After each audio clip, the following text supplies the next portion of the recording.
Welcome to the Festival of Storytellers.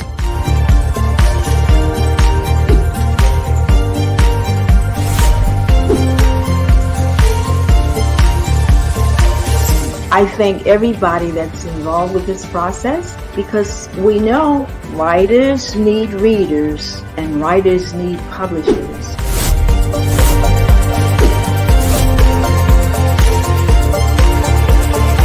Experience is not about the publisher, it is about us, the authors.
Well, good morning. Welcome to the Festival of Storytellers. I am Jamie Pulos-Fry, and I'm welcome to today, day 8 of our festival. I would like to thank Reader's Magnet for sponsoring this special event.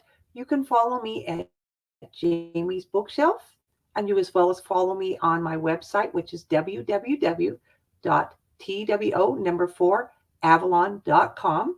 as well as my Facebook, Instagram, Twitter, and that would be JPULOSFRY. Let's see, we also have, I will be doing my own book signing. That will be in Beverly Hills on April 17th through the 18th. And then we also have London's Book Fair for March 12th through the 14th, and Los Angeles, also at USC, on April 20th through the 21st. Those are the things that I will be a part of this year so far. Okay, I'm an author of Encouraging a Friend with Our Trials, Servant's Heart from the Voice of a Volunteer, as well as A Widow's Cry, a helpful tool for widows ministry. Plus, I also have a 4th book that just came out this year, and it's Family Memories. But today we will be talking about my 3rd book, which is Widow's Cry. So this is my first one, Encouraging a Friend with Our Trials. And then we have A Servant's Heart from the Voice of a Volunteer. And then we have today's book, which is, let's see, there we go, A Widow's Cry. And then this is my 4th book, which is Family Memories, okay, with a little mystery in it. So I hope you enjoy that. And we will be doing that one on Thursday, okay? Now let's see. We're going to start by reading the book and giving you a little bit tidbits from it. Let's see.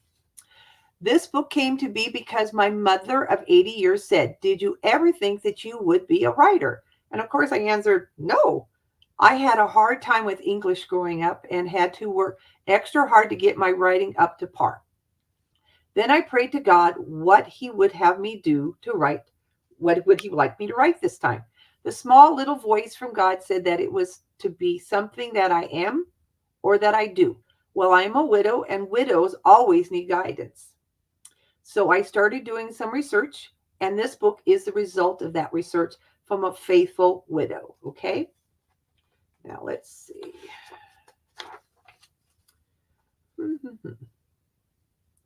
Now, do widows matter? Yes, they do matter. Although you may not understand or are afraid of widows, there are 4 overreaching benefits that you will receive or learn from helping a widow. First, there are around about 27 verses in the Bible that tell us about that they matter. And 2, a widow will understand about prayer in time because they end up being a prayer warrior in the future, just like me. I pray for everybody. Um, I also do devotions and Bible verses and read my Bible through each year. Three, visiting a widow is great because when we give them the honor they deserve, we find out that we can learn so many things from them. When you spend time helping a widow, you actually draw closer to God. You feel more connected to Jesus and his teachings and the way of life that he practices and advocates. The more you read this book, the more it will show you the many reasons that Jesus taught the widows matter. Number four, a widow will be a great servant if she maintains her joy of life through commitment, personal ministry, readiness to be there, and lovingly helping helps address the speed bumps or barriers along the way. Okay, let's see. A widow helper or church widow volunteer definition. This is what I feel is a definition. Ministry helpers or church widow volunteers, including pastors, staff, teachers, with their students if the church has a school, deacons and their wives, and numerous other adults and children, both singles and couples, college students with a car if the church has a college, all with a heart to minister to these special ladies who have so much to give. Please look at some of the ideas that I have put in this book about making you a better ministry helper or a church widow volunteer. I hope they help you to be the best ministry helper or church widow volunteer you can be and care for others from your heart.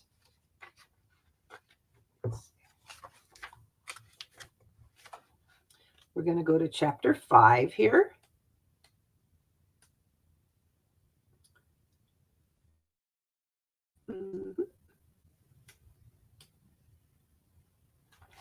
And this one is called Widow Support Groups. Okay.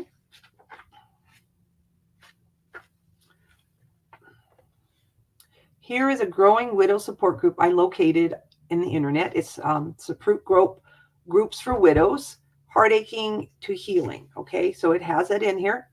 I still feel that your church is always going to be the best place. Oops, let's see. We have a comment. A loving setup you have there. That's so sweet. Thank you. You like my background? Well, this back here is my personal banner that I made. I had a friend help me with it, and it's called Art of Work Writing is an Open Door. So that's growth, teaching, opportunities, and imagination. And the one behind me is the one that I received from Reader's Magnet for when I was in San Diego on my Encouraging a Friend with Your Trials. And I just felt you needed to see these things. And that also the banner behind me is also on my website. I had it put in, and so when you get in there and you Google, it's right there. So thank you for the comment. It is, let's see. I still feel that your church is always going to be the best place to go when you lose something as special as a loved one. In what ways do churches help when you're grieving? What could they do? Do they do better? Well, many churches help widows in many significant ways by prayer. Let's see. We also go by visits. We give meals and other offers special practice help. The support of widows after my husband's death. They were my beacons in the darkness, showing me how to go on. The funeral service at the church and the reception after the graveside service. I felt so surrendered by the strength and love of my brothers and sisters in Christ. It really helped me get through that. It was really hard. I honestly cannot think of anything they could have done better. They were a model of how to do the right encouragement, to do the right things and encourage me. So here's a little poem that I put in here, and it's called All It Takes is a Smile. A smile is a happiness gift. A lost and lonely heart it can lift. So why not make someone's life worthwhile? All it takes is a smile. A smile is a bridge to the heart. Joy will bring you right from the start. Your day will be happier all the while. All it takes is a smile. You can give this life-giving gift whenever someone's soul is adrift. Smiles will never go out of style. Yes, all it takes is a smile. So only the only fear that Lord and serve him in truth with all your heart for considering how great things he has done for you. Okay, so let's see. Oh, hi, James. Let's see. I love your book. I find them very reliable and made me feel less lonely knowing that I'm not alone with my struggles in life. No, none of us are. I mean, I've lost a sister, a mother, uh, a father, um, and an aunt, and each time it's different. Just so you know, with a widow and their families that go along with it, and you've got daughters, brothers, sisters, all kinds of different things, and they all are. We all. It's always different for everybody. Never expect that just because you went through it, it's always going to be the same. It's not.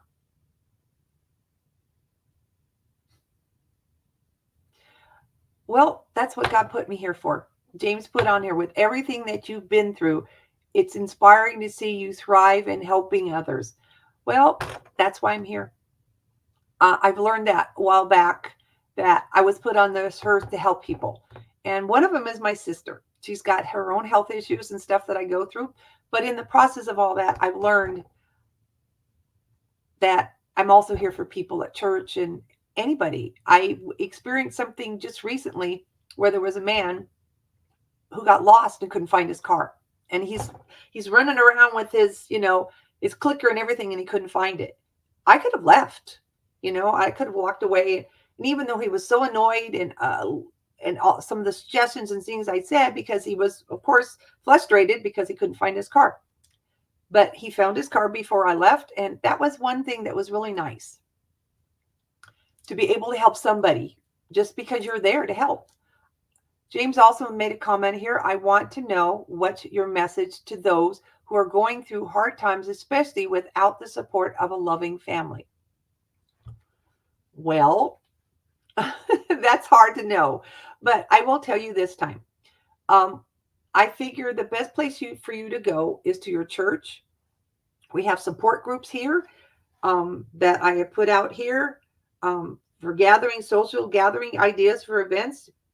I try to put out here, there's things that our ministries need to do, and there are organizations out there, and there's handyman, and there's all kinds of people that can help you.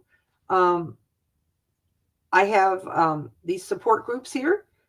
Um, and let's see, there's a number of them out here, but I still recommend at your church. There's many organizations out there that can help you. And there's encouraging books to read as well that you can find there. A letter to a grieving heart, and there's signs of life and hopeful heals and daily devotions. I read a devotion every day. There's poems and different things that my mother gave me, a book of a collection of poems and stuff that I use, and it really helps me to understand that their encouragement helped me and others in the process. Let's see. Somebody is saying, Samantha was saying, it's nice to see you again. That's sweet of you. Thank you so much. We have It's God's Way. It's a poem that I put in here. Sometimes I think I'm all alone, and it seems that no one cares. When the specters of loneliness shadows me, I wonder, does God hear my prayers? It is then I seek out a garden where flowers profusely bloom. It is there I see the hard handwork of God, in a rose, in a tree, in the poem's perfume. It is there God sends the bluebird to sing its song for me. And the butterfly, too, plays its part. It's God's way. It just has to be. When a daisy lifts its happy face to bide me a welcome hello, it is then and there my loneliness is gone. It's God's way. I just know. In a garden, I know I am never alone. It is there I know God's love and grace. It is there he wraps me in his loving arms and gathers my loneliness in his embrace. So we have, here's just a few reminders from God. Learn to do well, seek judgment, reveal the oppressive, judge the fatherless, plead for the widow. And that's Isaiah 117. Sing to him, sing psalms unto him, talk to talk ye of all his wondrous works. And that's First Chronicles 16:9.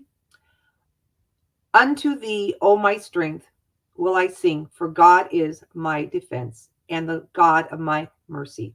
Psalms 59:17. You can get so many things from your Bible. God is out there. There's also websites to check out that you can find. There's one, it's called widowsnet.com, .org, excuse me. And then there's Sisterhood of Widows Resources site online, and we have that one. And that one's sisterhoodofwidows.com. And then we have a homepage for Hope for Widows. So there's many things out here that you can learn from. Thank you. You're so sweet, Victoria. Okay, here we're going to read a poem, another poem, and this one's called A Quiet Place. Calmness and peace has entered my soul. As I rest in my secret place, I open my mind and heart there within, as I come before him in his grace. Relaxing my mind, his enfolds me as I await his refreshment in love. My thoughts never wander, my breath never quit, for I bask in the warmth from above.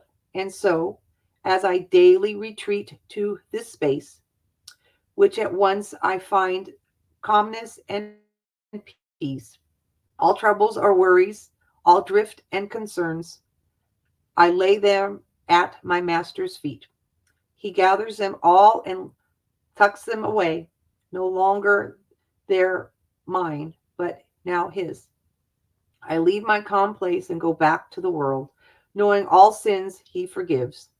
The next day I come to his firm embrace. Once more I'm home with Trinity's three as I rest and relax in his space. He's always there for you. Just remember that he's perfect. He never makes a mistake.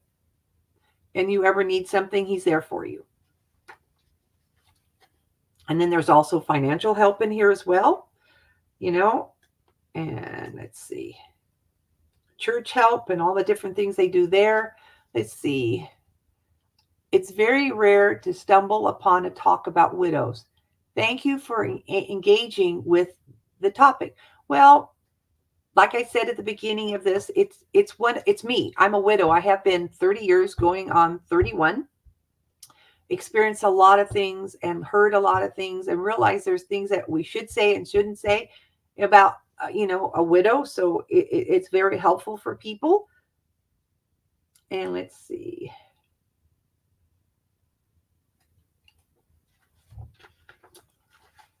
Now, let's see. In conclusion, as we have seen, our helping widows can be a value of others and ourselves.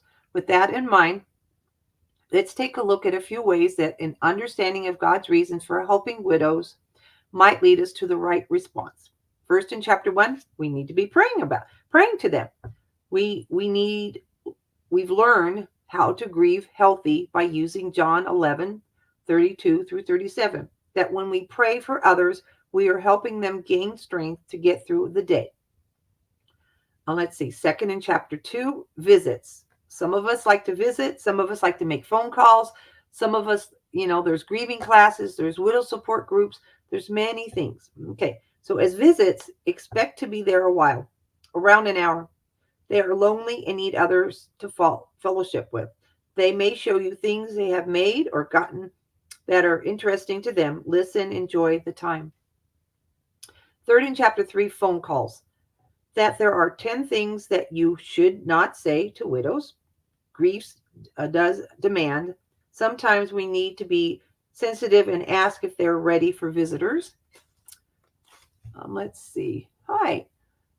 As someone who has experienced the loss of a spouse, what are some of the most common misconceptions or inappropriate remarks that you encounter from others, and how did you navigate these interactions? Well, it's in the book here. For one thing, don't say to somebody, "Oh, I'm so sorry for your loss," because guess what? They're going, "I don't lose anything. He's still in my heart. He's still in my house. He's still in my home. I miss him. Don't tell me I have a loss." It's not something you should say. It's a different way of saying something. But understand, when you go up in that grieving line to greet that person, don't say, "I'm so sorry for your loss." Say, "I understand. I have been a widow myself, and I realize it's different for everybody. And, you're going through a lot. If you have any questions, if you need anything, please let me know." But it's because they really didn't lose anybody. That person's always going to be there, part of their mind, their heart. They're going to come home and grieve still. So just be careful with some of the things that you say. And it's going to be different, for a child, for a grandchild, for a sister, for a mother and a father. They all miss them in a different way. So just because you've been a widow yourself doesn't necessarily mean you understand everything they're going through. Make sure you ask how they're feeling, how they're going, how they're doing. Is there anything that they need? Don't make them feel like they've lost something, because they haven't. And in my research, it shows it in here in my book. Some of the things that you said, say, and some of the things you shouldn't. Okay. Hi, Christina. Comments.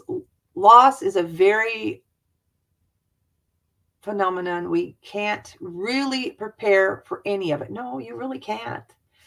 And you don't know how long it's been.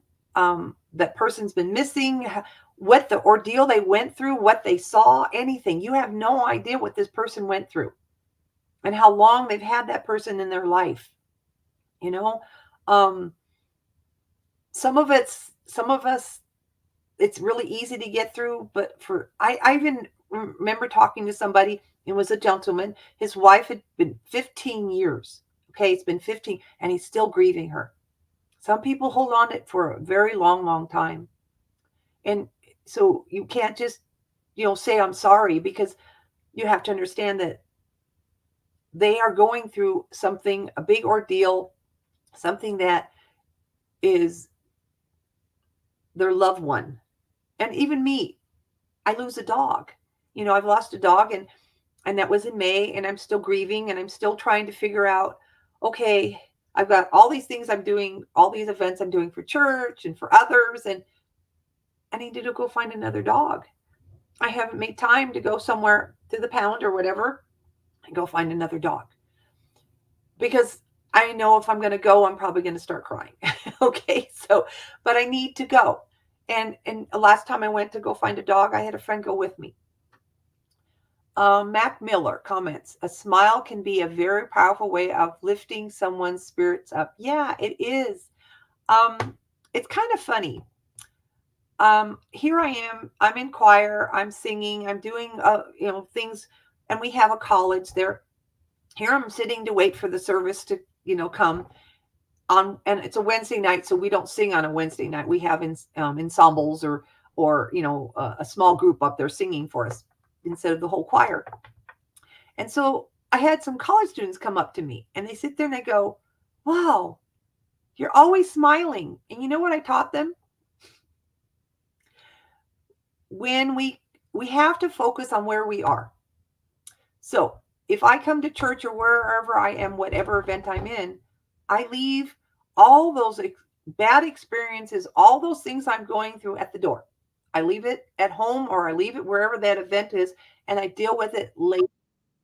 It's not something and that's why I'm smiling, because I am focused on whatever the sermon is or whatever that person is talking about. I've also learned, when someone's talking to me, I focus on them. I look right in their face and I concentrate on them. That's what's important. You need to make sure you focus on where you are at that time.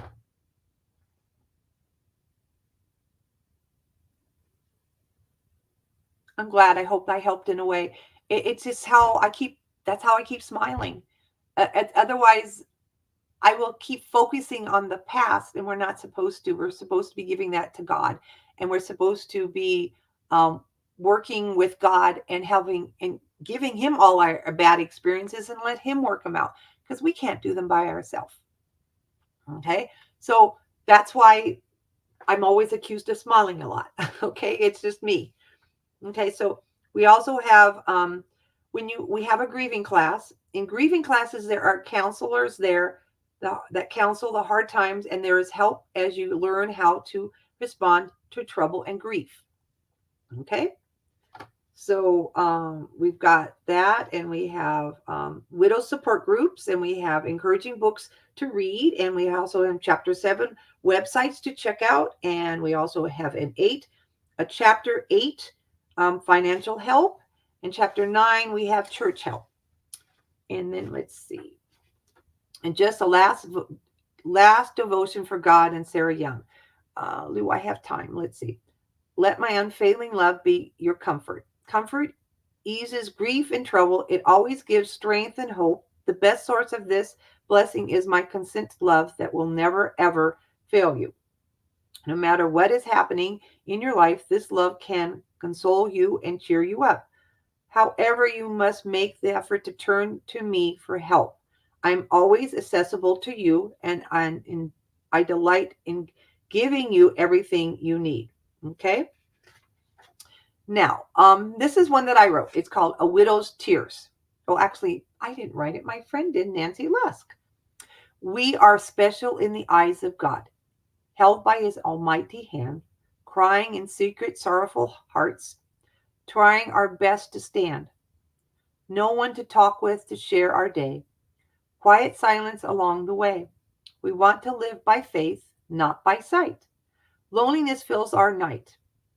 God guides every step with his love and grace, surrendering us in our special place.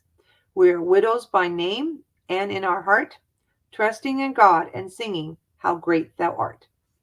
So I hope this helps you understand more of what widows do through our daily basis. Okay, so hi, Victoria. Author, wonderful poem. Oh, brilliant. Oh, you're welcome. Thank you. I am telling you, we are grateful for this, and I will be speaking again on, let's see, I think it's Thursday, and so I will be doing my next event then, and it will be on family memories with a little mystery in it. So before it was just quotations and a few little things, but now I have pictures and poems and recipes. I hope everybody enjoys, so this is a step out of my comfort zone. So I hope you enjoy.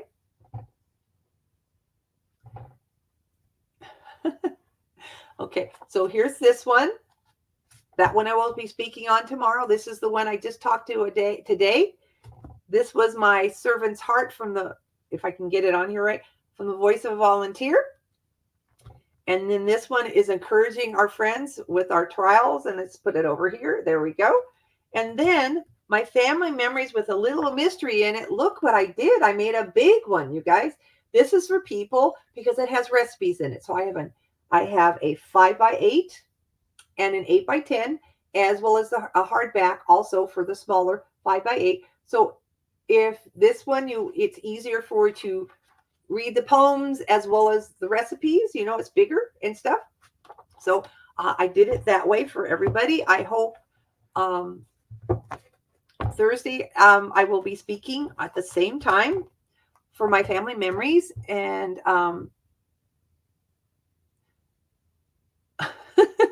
we're almost finished, so I would like to say goodbye. I hope you enjoyed my message today, and please you can also find my books also on blurb.com, and check me out on my websites and everything like that as well.